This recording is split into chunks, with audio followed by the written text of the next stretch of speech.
Salam alaikum, bonjour, bonsoir et bienvenue dans un nouvel épisode de Hibo Talk. Alors, avant de démarrer, je vous invite à vous abonner, que ce soit sur YouTube, que ce soit sur Spotify, Deezer, Apple Podcast. Je vous affiche tout ça en haut de l'écran pour ne rien rater en fait de ces épisodes et ces conversations intimes et inspirantes. Alors aujourd'hui, nous allons explorer ensemble un parcours inspirant. Celui de Gassira Mohamed, une femme qui a voyagé, qui a beaucoup appris et qui a choisi de revenir à Djibouti pour partager et transmettre. Nous allons parler de courage, d'apprentissage tout au long de la vie et de l'héritage transgénérationnel que nous portons parfois sans le savoir.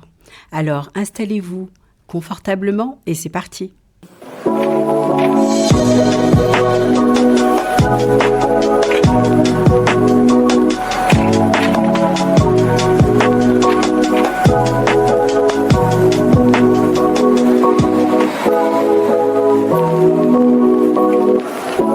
Assalamu alaikum Gassira. Alaikum salam Hibo. Merci d'avoir accepté mon invitation. Vraiment, je suis contente de te recevoir dans Hibo Talk.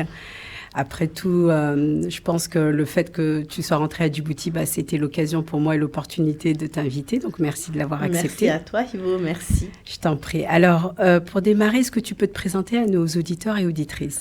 Alors, Hibo, comment je me présente ? Je vais juste dire voyageuse dans l'âme. Parce que j'aime pas me définir en tant qu'épouse, en tant que mère. Je suis beaucoup plus que tout ça en tant que mes métiers. Parce que comme je te le dis, je suis plus une slasheuse. J'ai beaucoup de slash. Okay. Donc, je vais juste dire à tes auditeurs que je suis une voyageuse dans l'âme. Je voyage autant dans mon intérieur que dans mon extérieur. Oui. Bon, t'es une nomade, Une quoi. nomade, voilà. En gros, c'est le mot. Voilà, et c'est le mot, quoi. Ok. Alors... tu es de retour à Djibouti, étant d'ailleurs une voyageuse. Qu'est-ce que ce retour signifie pour toi ? Là, je peux me définir en tant que repat. Ok. Voilà. Et c'est ça qui est magique. La première fois que je suis revenue, j'étais jeune. J'avais 24 ans à Djibouti, quand j'avais fini mes études. Et à cette époque-là, Djibouti, je ne connaissais pas les codes du monde du travail. Je ne connaissais pas comment les Djiboutiens étaient dans le monde du travail parce que j'étais étudiante. Et puis là, je suis partie, j'avais 18 ans. Je reviens, j'ai 24 ans. J'ai appris une autre manière de voir et de penser au Canada. Je reviens à Djibouti où les gens sont un peu plus dans le cool, alors que là-bas, c'est très rapide. Et je pleurais tout le temps, en fait. À chaque fois, je pleurais. La première année, je peux dire que c'était une forme de dépression parce que je ne savais plus qui j'étais. À 24 ans, je ne savais plus qui j'étais. Les gens me voyaient comme Gassira, l'étudiante qui est revenue, mais au fait, je savais pas dans quelle case rentrer. D'accord. Et je me souviens, mon premier travail, c'était à l'agence ATA. Oui. Et ma tante m'a même pas laissé le temps de me montrer quoi que ce soit. Okay. Elle m'a passé un dossier et puis elle m'a dit débrouille-toi et elle est partie.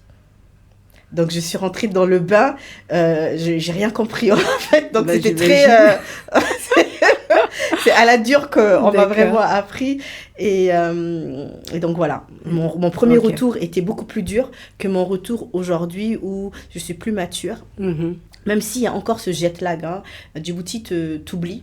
Et comme moi, la personne que j'étais est morte. C'est comme ça que je dis. Et la personne qui est revenue est complètement différente, en fait. D'accord. Et donc, c'est des codes que je connaissais, mais d'un autre côté, je réapprends. Donc, j'ai réappris. Donc, là, je crois que ça fait 9 mois. Là, c'est bon. Je peux remettre un boubou. Je me sens complètement djiboutienne.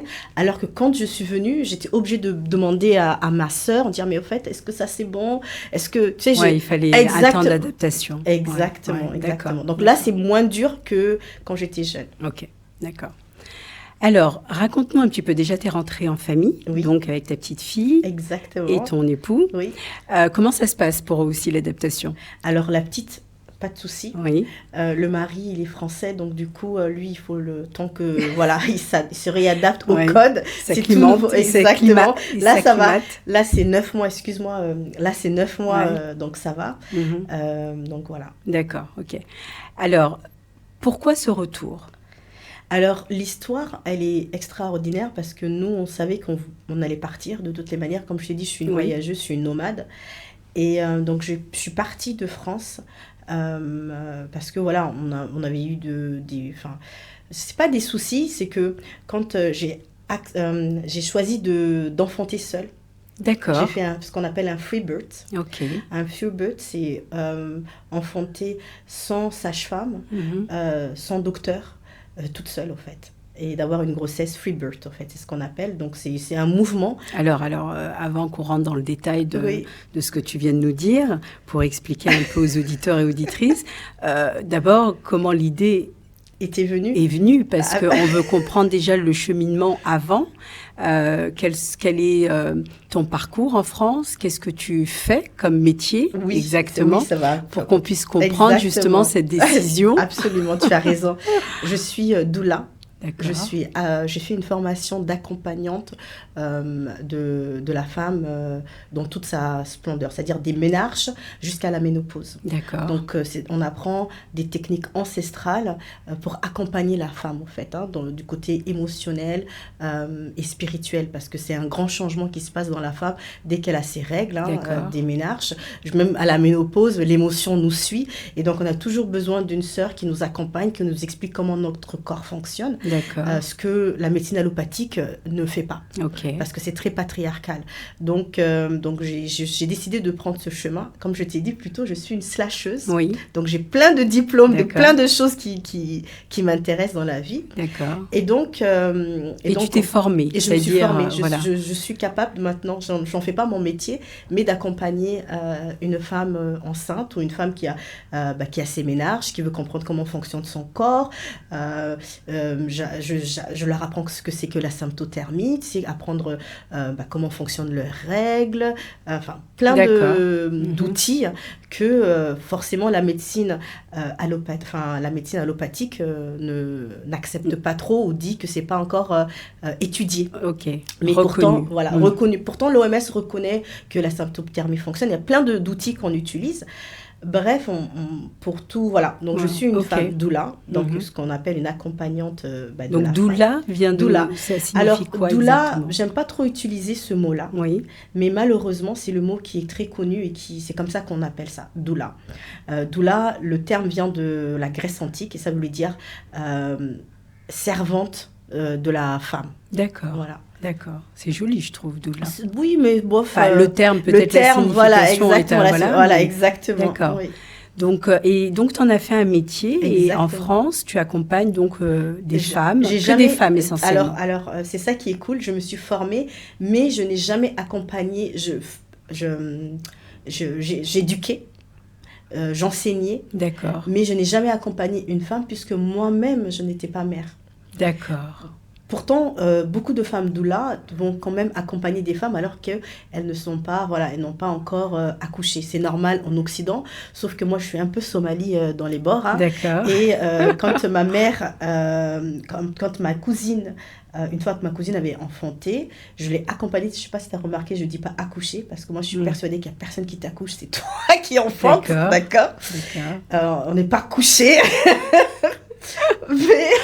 D'accord, donc tu as pris le terme en fait. Enfanté, voilà. Les gens utilisent accoucher, mais j'aime pas parce qu'il y a qui est couché au fait.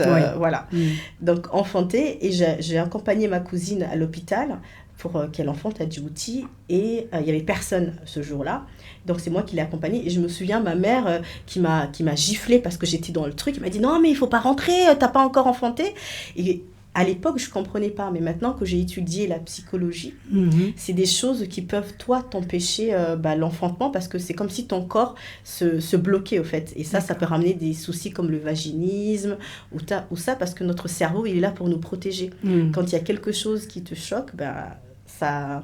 Et donc, je suis restée dans cet esprit un peu somali. D'accord. Donc, je n'ai pas accompagné des femmes jusqu'à l'enfantement. Il fallait d'abord que j'ai mon expérience pour accompagner des femmes. La question qui va se poser, c'est quel est ton métier actuellement quand tu étais en France avant de rentrer à Djibouti? Alors, oui, mon métier, c'était psychothérapeute. Psychothérapeute. Voilà, ça va être le terme parce que j'utilise beaucoup de différents types de thérapies brèves. Donc, mon métier, si je dois dire entre guillemets, c'est psychothérapeute. Ça va englober tout ça, en fait. D'accord. Parce que je te suis quand même sur les réseaux sociaux et je vois que tu fais également des retreats où tu emmènes tout un groupe de femmes, encore une fois que des femmes, parce que c'est ciblé que femmes. Exactement. Et je pense même femmes africaines. Oui, exactement. Donc, pourquoi avoir ciblé que les femmes et les femmes africaines? Tu te souviens, Hibo, quand je venais te voir à Dubaï, on était souvent les 2 femmes noires. C'est vrai. C'est vrai. Maintenant, ça a changé. Dubaï. Okay. Il y a de plus en plus de femmes. Et j'espère. Ouais. Mais à l'époque, c'est vrai. Quand je vais dans des ateliers, quand j'ai fait ma formation de prof de yoga en Inde, tout ça, en fait, j'étais la seule femme noire. Et c'est terrible parce que les gens te regardent, c'est toi qui deviens exotique. Ah, where you from? Absolument. Et puis après, en fait, mais je viens faire la même chose que vous. En fait, oublier ma couleur et personne n'oubliait ça. Ouais. Et tu n'avais pas le temps de te déposer. Et j'ai remarqué qu'on n'avait pas les mêmes traumas. D'accord. Eux, ils pleuraient pour un truc, on dit, mais en fait, non. Tu vois ce que je veux dire? Excusez-moi, c'est pas raciste, hein, vraiment, c'est vraiment pas raciste. Mais disons qu'on n'a pas les mêmes... Voilà, la même signification des challenges, des obstacles, des douleurs. Exactement, on n'a vraiment pas la même chose. Et donc, c'est pour ça que j'ai décidé de faire des groupes de femmes africaines, parce que c'est beaucoup plus profond, on peut parler d'excision. Parce qu'avec une femme blanche, ça veut dire, elle va me dire, c'est barbare. Oui. Ben non, en fait, il y a une histoire avant, tu vois, il y a plein... ça reste toujours barbare, on est d'accord. Mais c'est pas un mot que je vais utiliser dans le sens où j'ai pas envie de dire que nos parents qui ont fait ça, elles étaient barbares. Non, elles ont été éduquées comme ça, elles ont été formatées. Absolument. Et il y a une histoire derrière. Oui. Donc, alors que les mots sont très importants, Hibo. Je ne peux pas accepter qu'on dise que ma mère, elle était barbare parce que moi, j'ai été excisée. Tu vois ce que je veux dire? Absolument. Donc, il y a... Non, les sens ont un mot. Absolument. Les mots, hein. Les mots, exactement. En tout cas... les mots, hein. Donc, voilà. Donc, c'est ce genre de vocabulaire qui fait que je me sens plus à l'aise quand c'est des groupes que de femmes africaines parce qu'on a vraiment les mêmes traumas, plus ou moins. Et voilà, quoi. D'accord.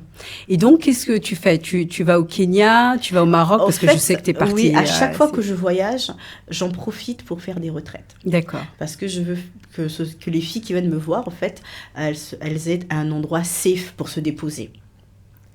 Donc, quand tu fais une retraite en tant que femme noire, c'est pour que tu prennes ce temps pour toi. Tu ne penses pas à la nourriture.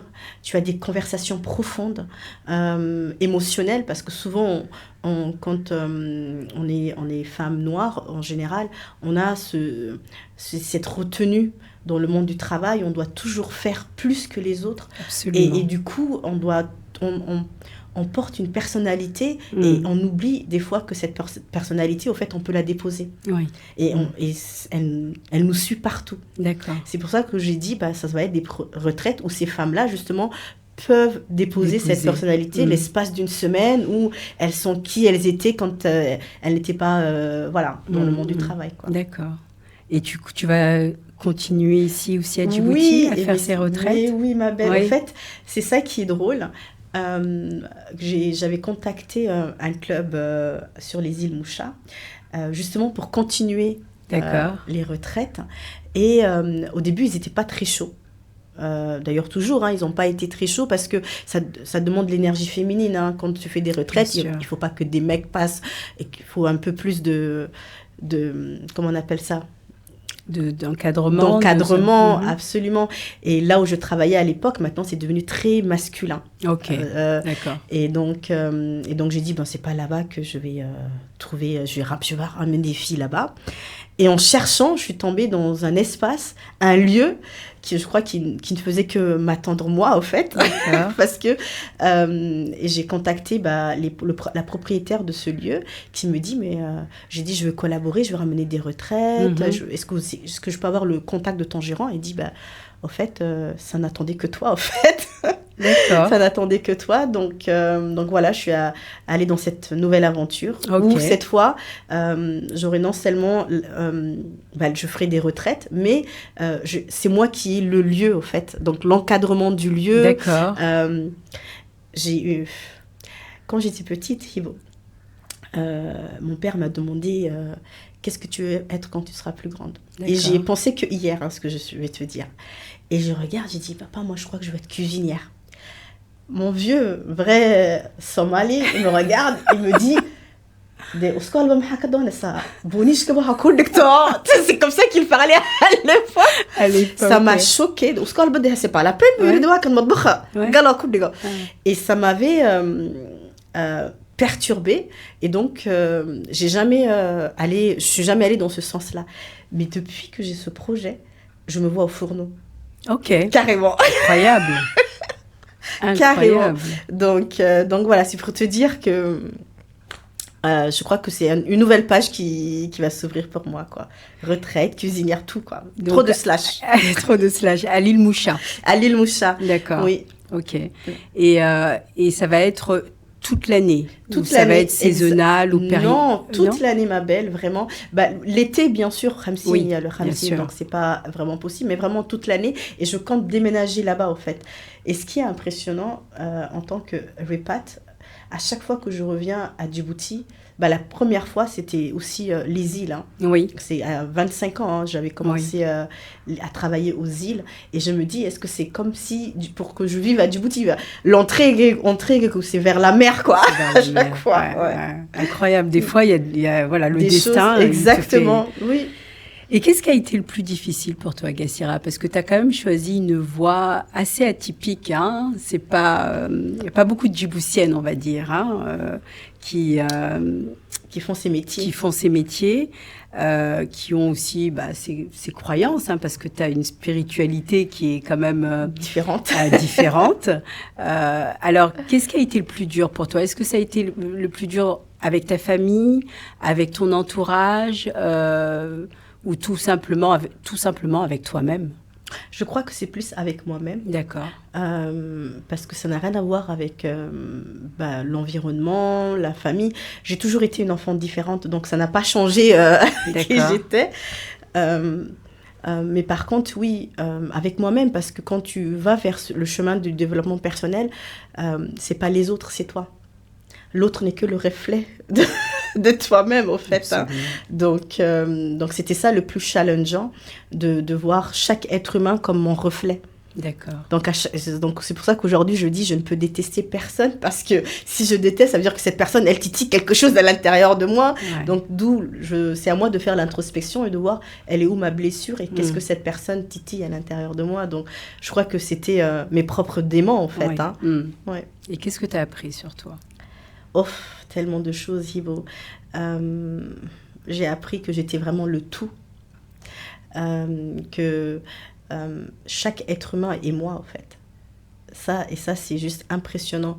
J'ai appris un mot hier avec mes abonnés dans les réseaux sociaux. Ouais. C'était quoi? Ils ont dit, est-ce que c'est philanthrope? Oui, philanthrope. Ça veut dire quoi? C'est aimer tout le monde, hein? Oui, c'est aimer tout le monde. Qui aime l'humanité, au fait. Ils ont plutôt utilisé ce vocabulaire-là. Ouais. Les jeunes dans les réseaux sociaux sont impressionnants, Hibo. Djibouti n'est pas prêt, hein? Djibouti n'est pas prêt. L'éveil de ces jeunes Djiboutiens. Les jeunes Djiboutiens dans les réseaux sociaux, les conversations que j'ai, des fois, je suis... même moi, je suis perturbée, alors que je suis quelqu'un avec un esprit ouvert. Hein. Mais ils sont impressionnants. Donc, c'est eux qui m'ont sorti ce mot hier. Donc, je crois que ta question, c'était qu'est-ce que tu as appris? Sur toi, en fait. Sur moi. Oui, parce que tu as dit que l'introspection a été très bénéfique pour toi et c'était ça le plus important. L'obstacle, c'était toi et toi seul. Exactement. Donc, mais qu'est-ce que tu as appris, en fait, finalement, sur toi? Qu'est-ce que j'ai appris sur moi? Purée, que je suis résiliente, en fait, et que je n'ai peur de rien. Et que la peur, c'est le contraire de l'amour, en fait, Ivo. Je n'ai peur de rien. Il n'y a rien qui ne me fait peur. C'est pour ça que des fois, les gens ils sont choqués en me disant « Mais comment t'as fait pour enfanter seule ?» En fait, non, je n'avais pas peur. J'avais foi en moi et au divin, en fait. J'avais foi. Je savais que cet enfant est venu parce qu'il devait être là et il va revenir sur Terre parce qu'il devait être là, en fait. Et si ce qui se passe entre les deux, c'est que c'était écrit, en fait. D'accord. Donc, j'ai peur de rien. Je veux toucher à tout, en fait. Je vais au bout de tout, en fait. Oui. Très curieuse. Mais grave. Ouais. j'ai plus de ces cases-là qui font « Ah, il faut pas aller là-bas parce que… » Je dis « Pourquoi, en fait ? Pourquoi on peut pas aller là-bas ?» Oui, et puis c'est une richesse. Mais grave. Plus on est curieux, plus Ah on oui, découvre. Et plus on devient authentique, au fait. Ouais, on est absolument. OK avec notre authenticité. Ouais.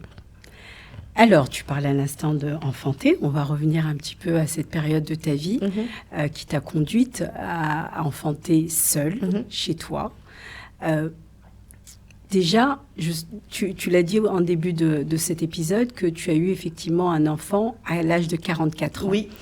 Alors, il y a beaucoup de femmes peut-être aujourd'hui qui t'écoutent, qui ont peut-être l'âge où tu as eu ton enfant. Qu'est-ce qui a été le plus dur pour toi, l'attente ou est-ce que tu ne cherchais pas à être mère à ce moment-là et que tu as dû juste attendre le bon moment? J'ai toujours été prête pour avoir un enfant. J'ai toujours voulu avoir un enfant, Hibo. Mais je savais que mon temps allait venir. D'accord. J'ai jamais eu ce truc, mais c'est peut-être pas fait pour moi. Tant que mes prières étaient là, c'est que ça allait venir à son temps, en fait. Jamais je me suis dit, Dieu m'a oublié ou Dieu... jamais. D'accord. Et je crois que ça, c'est un mindset que j'ai travaillé depuis longtemps, en fait. Tout est une question de mindset. C'est ton cerveau, en fait, qui crée, au fait, des réalités des fois. Et... rien n'a été vraiment dur. Moi, j'ai fait le choix en plus de le dire à personne. D'accord. Parce que j'avais... je ne voulais pas avoir les peurs des autres sur moi. Et ce que je peux dire à ces femmes, c'est qu'on peut être enceinte jusqu'à 60 ans et qu'on ne nous dit pas tout, que la médecine allopathique nous ment. Et qu'il faut vraiment faire attention à son corps. Et surtout, si notre corps est en santé, il n'y a pas de raison que ça n'aille pas, quoi. Enfin, à 60 ans, si on est bien ménopausé... alors ça, c'est encore d'autres théories, parce que moi, je ne crois pas à la ménopause. D'accord. Moi, je ne crois... Moi, tu vois, c'est ça, en fait. Moi, j'ai tellement... mon cerveau, j'ai enlevé toutes les cases, en fait, que la médecine allopathique dit. Je ne crois pas à la ménopause, Hibo. Je crois que notre corps, s'il est bien nourri, s'il est bien reposé, qu'il n'y a pas de ménopause. D'accord. Ménopause, c'est un terme très occidental qui n'a jamais existé en Afrique.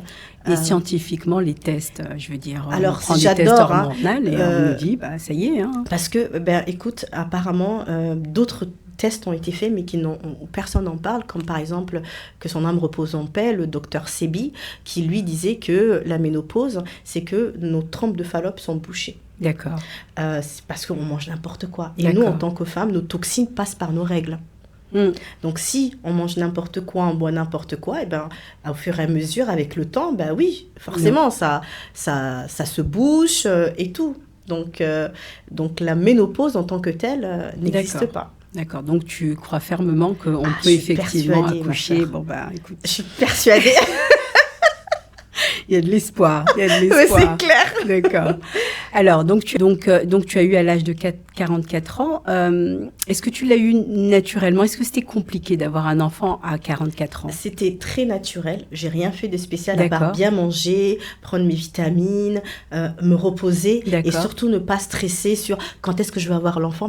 Et j'ai utilisé la méthode dont je te parlais, plutôt la symptothermie, où je suis les ovulations. D'accord. Mes ovulations, je suis la glaire, la température de mon corps, tout ça fait que je sais exactement quand j'ovule et je crois que c'est très important pour toutes les jeunes filles dès qu'elles ont leur ménarche, dès qu'elles ont leurs règles, elles commencent à faire de la symptothermie et de connaître leur corps parce que ça leur permet déjà de ne plus utiliser des pilules ou ce genre de choses dans le futur et de connaître quand elles ovulent.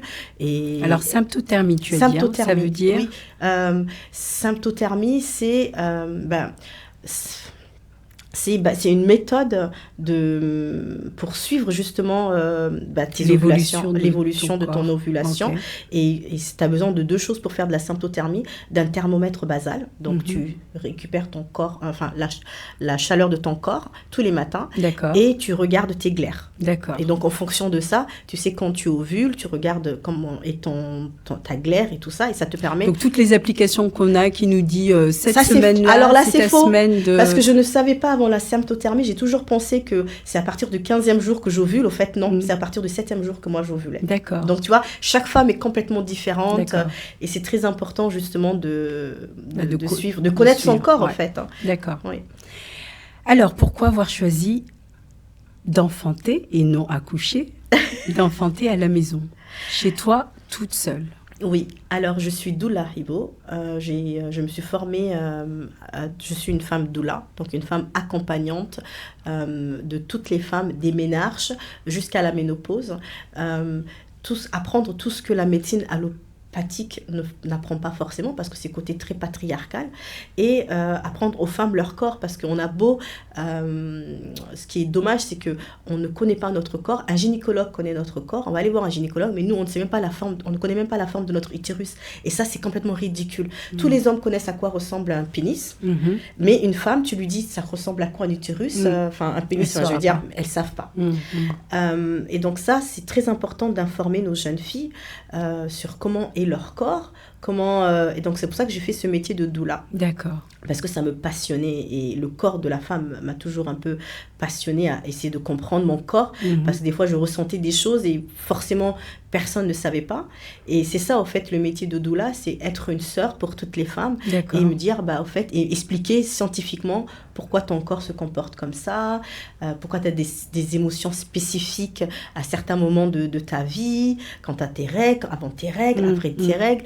Donc je me suis formée à ça, et quand tu te formes à ça, tu t'ouvres à un monde que tu ne connaissais pas, en fait. Et c'est ainsi que je suis tombée sur le Freebirth Society. Et ça, avant même que j'apprenne ça, je savais intérieurement qu'une femme était capable d'enfanter seule. Ça, j'ai toujours su. Et donc, je me suis informée. J'ai appris qu'il y a des femmes qui enfantent avec un orgasme, Hibo. D'accord. Et donc, ça n'a pas fonctionné avec moi, mais...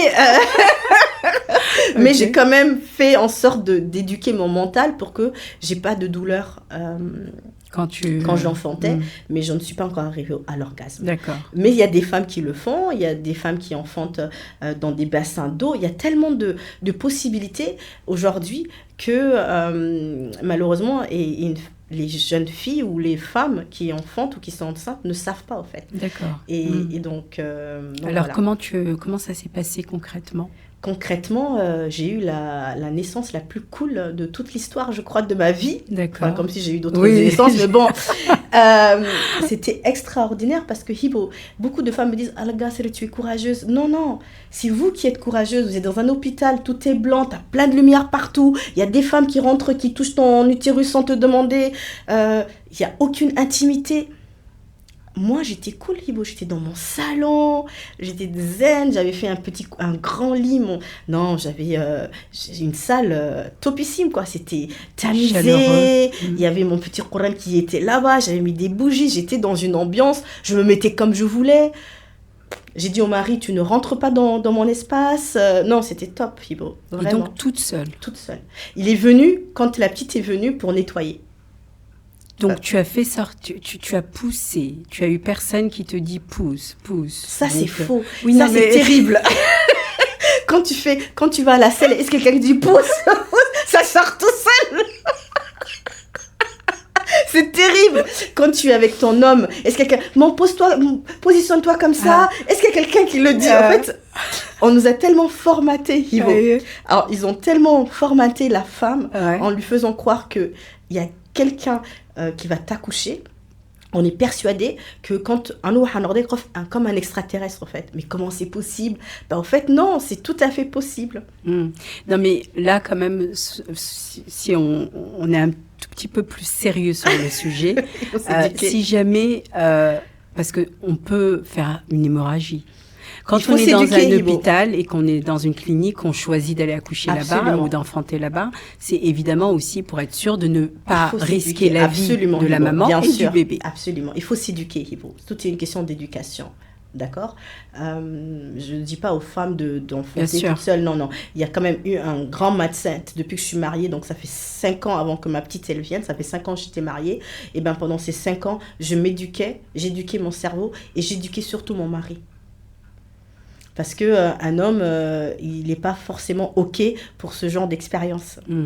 Donc, ça prend le temps que ça prend. Mais oui, mais par contre, si je dois répondre à ta question aujourd'hui, parce que je suis une femme qui s'est éduquée dans ce cas, tu peux avoir une hémorragie dans l'hôpital, comme tu peux avoir une hémorragie partout. Donc, tu dois être capable de reconnaître quand ça ne va pas, en fait. Tu es tellement connecté à ton corps que ton corps te dit quand il y a un danger, en fait. Oui, voilà. Et quand il y a ce danger-là et que... C'est pour ça que les hôpitaux sont là, et merci à la médecine allopathique. Et dans ce cas-là, oui, tu vas à l'hôpital après, oui. Parce que des fois, il faut une intervention quand même immédiate. On est d'accord, mais encore une fois, toute femme qui a enfanté sait que there is a thin line between la vie et la mort. Il y a vraiment une fine ligne. Quand une femme va enfanter, que ce soit dans un hôpital ou que chez elle, de toute manière, elle sait qu'elle peut ne pas y rester. Hein. Tout à fait. Tu vois, donc il faut vraiment avoir foi en l'expérience. Non, mais tu as eu foi en toi, tu as eu foi en ton enfant, en te disant que ton enfant ne va pas non plus te lâcher. Exactement. Et puis, Hibo, quand tu dis le développement personnel, tu te rends compte que chaque femme vit la naissance qu'elle mérite, dans le sens où nos blessures, toutes nos blessures, Hibo, ressortent le jour où on enfante, en fait. On vit la douleur. Quand une femme vit cette douleur, elle pense que c'est la douleur de l'accouchement, mais ça n'a rien à voir en fait, parce que c'est toutes ces peurs, toutes ces blessures qui ressortent. Bah justement, tu parlais justement des blessures qu'on porte en nous, qui peuvent faire référence à notre vécu, notre bagage, notre héritage, les ancêtres, la famille, les parents. Donc, selon toi, quel héritage en fait tu portes aujourd'hui de tes ancêtres ou de tes parents? Moi, je dirais tout, Ivo. Tout. Surtout la mère. D'accord.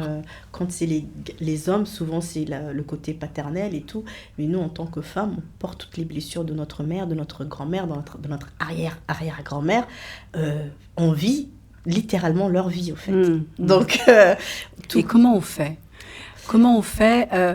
quand ça devient un fardeau? Quand ça devient un fardeau, quand ça devient un fardeau, c'est que tu l'as accepté.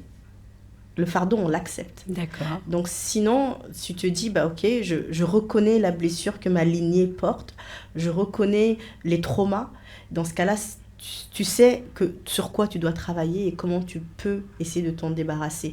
Le trauma, elle sera toujours là. Hein. C'est comme une blessure. Tu auras toujours cette blessure-là. Mais toi, tu dois être consciente de cette blessure pour qu'elle ne s'agrandisse pas encore plus. Et surtout que ça ne continue pas. Quoi. Et comment on reconnaît justement les traumas? Je sais que tu vas me dire, Ibo, évidemment, c'est tout un travail. Je me suis éduquée, j'ai fait beaucoup de développement personnel. Mais par exemple, j'avais l'épisode 9, je pense, avec Dina. Elle parlait justement de l'hémorragie qu'elle a eue après son accouchement et le baby blues. Et elle ne s'attendait pas à ce baby blues, c'est-à-dire qu'elle était tellement obnubilée par l'arrivée de son enfant à s'occuper de son sa chambre, les couleurs, les affaires. Elle s'est pas du tout renseignée sur les différentes phases d'émotion qu'elle pourrait traverser. Et ce baby blues, elle l'a pris en pleine phase, en plein visage. Et je me suis dit, ce serait vraiment intéressant pour nos femmes djiboutiennes. Pourquoi djiboutiennes? Parce que on n'est jamais éduqués pour reconnaître nos émotions, pour écouter voilà. Donc je me suis dit, ce serait bien qu'on parle d'émotions. Absolument, c'est très important. Comment les identifier, reconnaître. C'est très facile, Hibo. Déjà, en tant que doula, un baby blues, moi je n'ai pas eu de baby blues et je vais te dire pourquoi je n'ai pas eu de baby blues. Parce que j'ai préparé cette naissance-là. J'ai préparé mon bien-être, j'ai préparé le bien-être de mon enfant, j'étais préparée. Un baby blues, ça arrive souvent quand tu enfantes, Hibo, tu meurs. C'est-à-dire que celle que tu étais n'existe plus. Et c'est très difficile de laisser mourir toute une personne que tu as été autant de fois. Et donc, du coup, c'est ça qui ramène un baby blues parce que tu te dis, mais qui je suis? Et tu veux un peu repartir en arrière. Et là, tu as plein d'émotions parce que c'est comme si ton cerveau était comme un enfant, en fait. Hein. Et donc, je peux comprendre qu'il y a beaucoup de femmes qui ont des baby blues. Et ce que je leur dis à ces femmes-là, c'est accepter cette mort, en fait. Accepter cette petite mort. Parce que c'est une petite mort, l'enfantement. Et accepter celle qu'elles vont être, cette nouvelle personne qu'elles vont être. Et réapprendre, parce que tu réapprends tout, Hibo. Ben, j'imagine, ouais. Et Hibo, je te dis, moi, j'aimais cuisiner. Après, tu donnes naissance, tu te dis, mais au fait...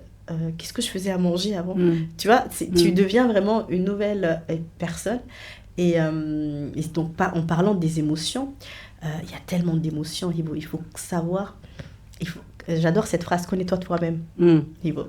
Si tu ne sais pas qui tu es, si tu te définis avec ton environnement, si tu te définis, tu es la fille de un tel ou le fils de un tel, tu as ce métier-là, si tu te définis encore comme ça, c'est que tu ne sais pas qui tu es. D'accord.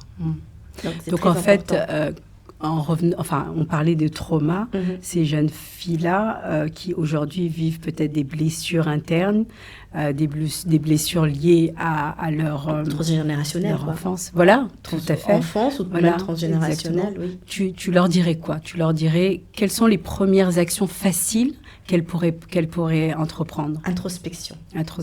Introspection, c'est le B à bas. Prendre le temps de dire, je suis fâchée, pourquoi?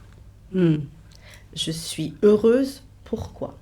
D'accord. Je suis triste, pourquoi? Qu'est-ce qui m'a rendue triste? Pourquoi quand un tel m'a dit ça, ça m'a fait quelque chose dans le cœur? Avoir cet équilibre dans le cœur qui te dit, j'ai le cœur lourd, j'ai le cœur léger, avec cette information, j'ai le cœur lourd, mais pourquoi? Être un enfant, en fait, comme un enfant. Pourquoi? Oser le pourquoi, en fait. Et ne pas dire, ouais, Adi. Ouais, c'est ça.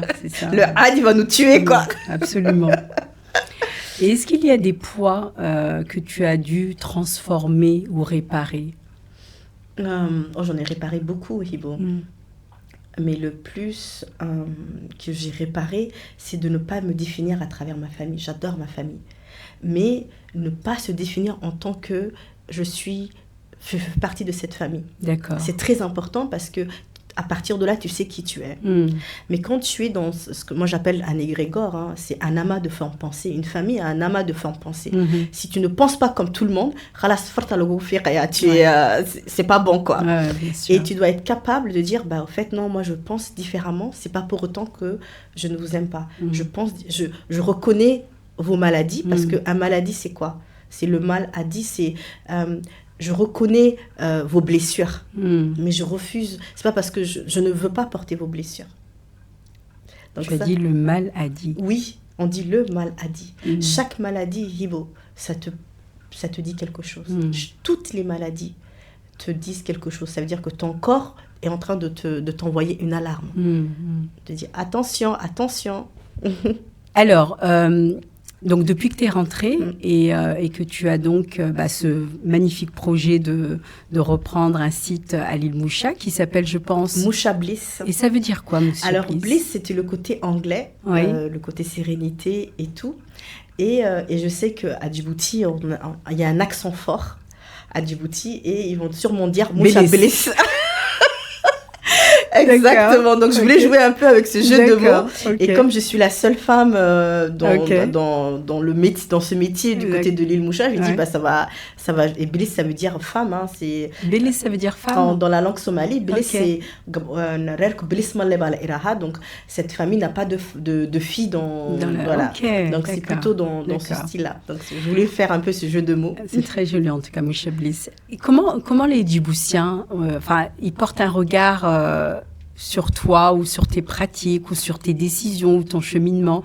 Quel a été le regard des Djiboutiens et Djiboutiennes sur ton parcours? Alors, honnêtement, Hibo, je ne m'arrête même pas là-dessus. D'accord. Parce que si je devais m'arrêter sur comment pense l'autre de moi, j'allais pas jamais continuer. avancer. Voilà. Jamais je ne regarde ce que l'autre pense de moi et jamais je n'accepte aussi leurs compliments.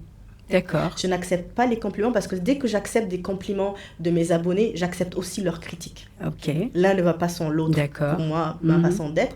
Donc, je ne m'arrête pas là-dessus. Mais des fois, c'est drôle.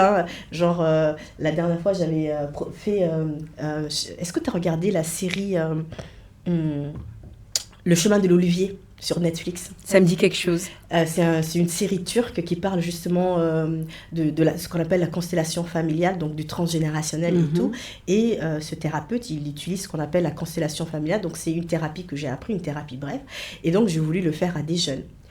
Et je l'ai proposé gratuitement à un groupe de jeunes à Djibouti. D'accord. Et ils ont fait avec moi la constellation familiale. En fait, la constellation familiale, c'est-à-dire que Hibo, tu es là, tu me dis, voilà, Gassira, moi, tu dis que j'ai du mal à dépasser un souci, un blocage.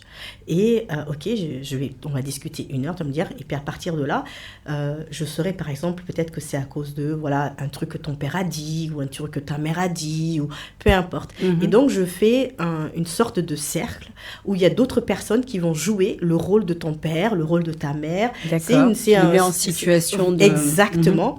Et les gens vivent tellement, Hibo, c'est ça qui est impressionnant, vraiment l'émotion de l'autre, que la personne soit morte ou pas, c'est une émotion en fait. Ton corps te passe l'information à l'autre corps en fait. Et ces jeunes ont tellement vécu, ils en revenaient pas. Mais il y en a une, elle m'a laissé un truc dans les réseaux sociaux. Elle a dit sorcière. Elle l'a appelé les djinns. D'accord. Donc c'était... Mais c'est ça, c'est exactement ça. Quand je te pose la question, c'est que je me dis, chez nous, à Djibouti, on n'est pas prêt.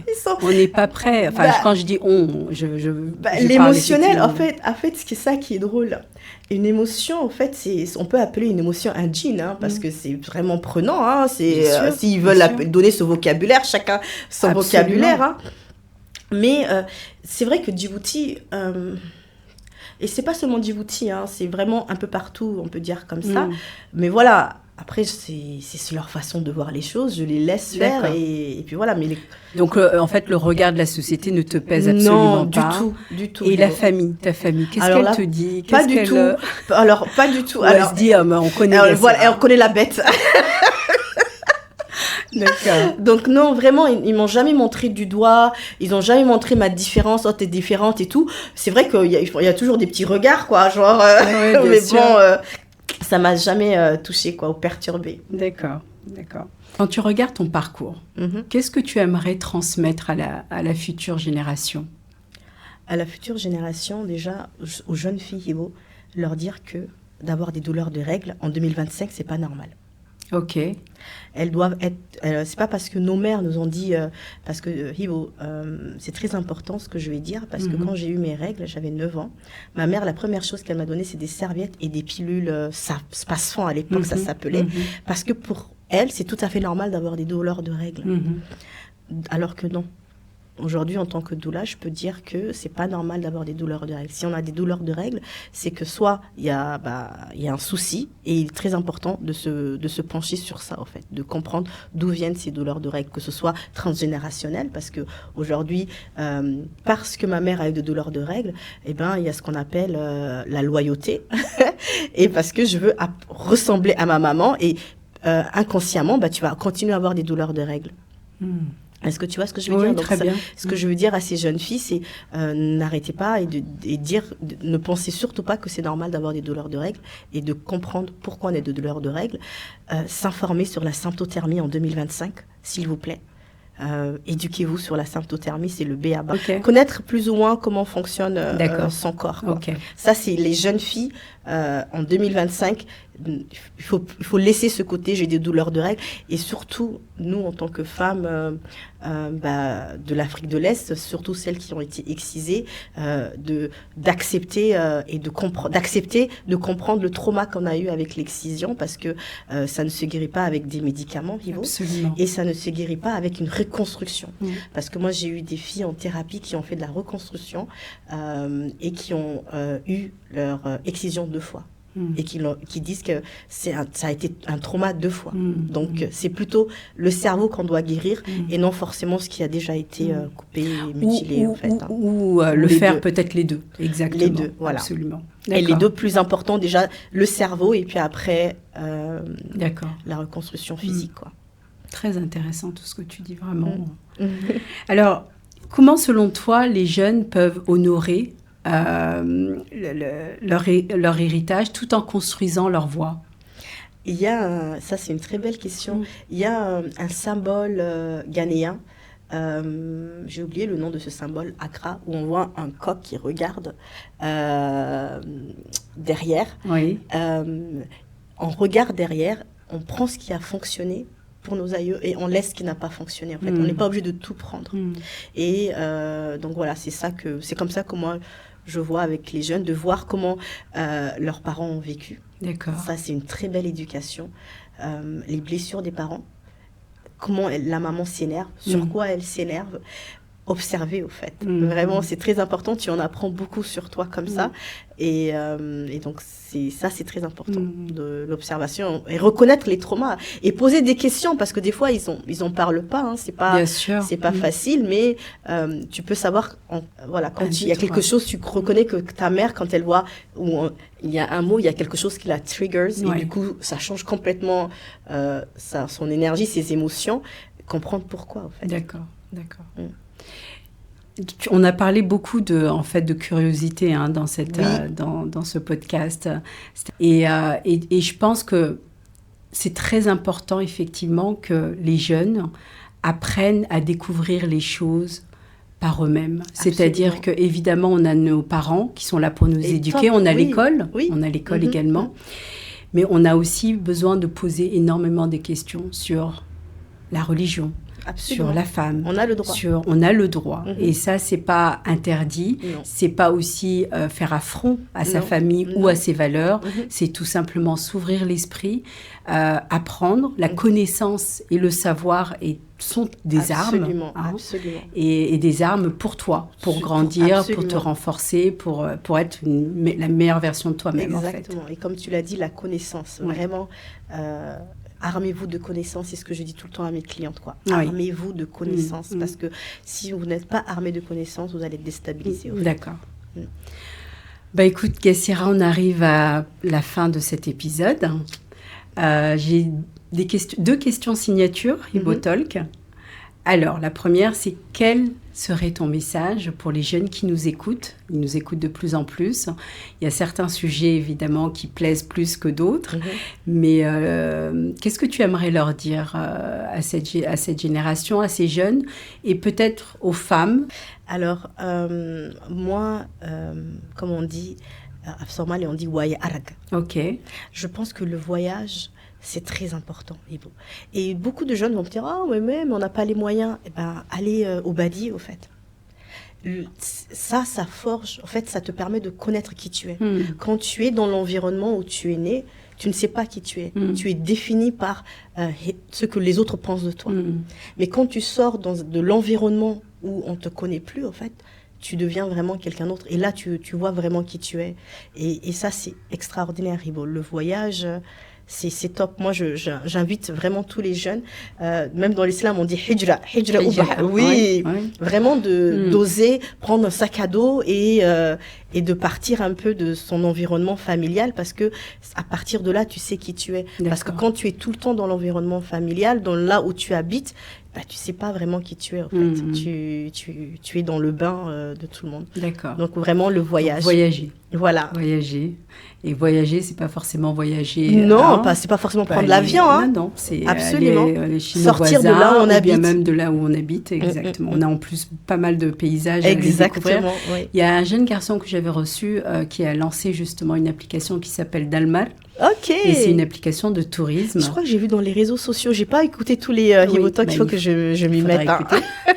Parce qu'on apprend plein de choses et puis surtout on aide et on encourage ces jeunes-là qui viennent avec des idées et qui permet effectivement à des gens, des Djiboutiens chez nous qui ne connaissent pas leur pays, d'aller découvrir un peu leur pays et de sortir de chez soi. Donc, ça, c'est top, Et d'ailleurs, tu l'utiliseras peut-être parce que bien sûr, vu que tu seras à l'île je suis de retour dans le tourisme, exactement. Ok. Et la dernière question qu'on va te poser, c'est si tu devais choisir une chanson qui te définit ou qui définit ton parcours, laquelle serait-ce? Et pourquoi surtout? J'aime la culture. D'accord. J'aurais aimé utiliser une chanson en langue somali, tu vois. Mais je me rends compte que malheureusement, mon somali n'est pas vraiment top dans les chansons. On est deux. Oui, malheureusement. Mais il y a une chanson qui englobe tout ce qu'on a dit aujourd'hui, c'est celle de Bob Marley. D'accord. Emancipate your mind from mental slavery. None but ourselves can free our mind.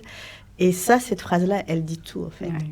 Si tu t'enchaînes, parce que c'est nous qui nous mettons des chaînes, by the way, hein, eh bien, il n'y a personne qui va venir pour t'enlever ces chaînes-là, en fait. Et je crois que cette chanson dit tout ce que j'ai appris, en fait. C'est grâce à cette chanson.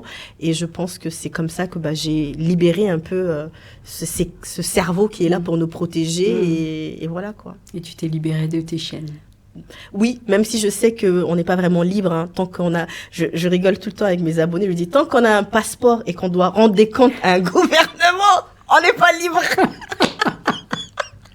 Mais bon, je crois qu'il n'y a que ça qui fait que je suis pas libre, en fait. D'accord.